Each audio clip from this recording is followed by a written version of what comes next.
ભાઈ આ દારૂ છે દૂષણ છે, આ કઈ બંધ થાય તો કઈક સારું હોય.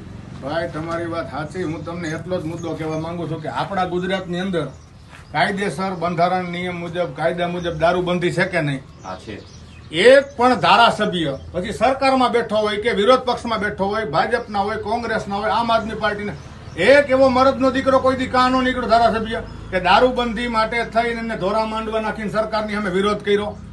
આ બધાયને હપ્તા મળે છે ભાઈ. મેં વાત સાંભળી છે અને મેં જોયું છે, હું સાબિતી કરવાનો છું. એક એક વ્યક્તિને 20-20 લાખ રૂપિયા સુધી હપ્તો પૂગે છે. આવી કાયદેસરની સમાજમાં વાતો થાય છે. બાકી ગુજરાતમાં, ગાંધીના ગુજરાતમાં દારૂની રેલમ છેલ નકર હોય. સામાન્ય માણસ એક કોથળી જોતી હોય, પીવી હોય, એ 2 મિનિટમાં દારૂડિયાને ગોતી લે. તો આપણી આ જાંબાજ પોલીસના હાથ બાંધી રાખ્યા છે સરકારે.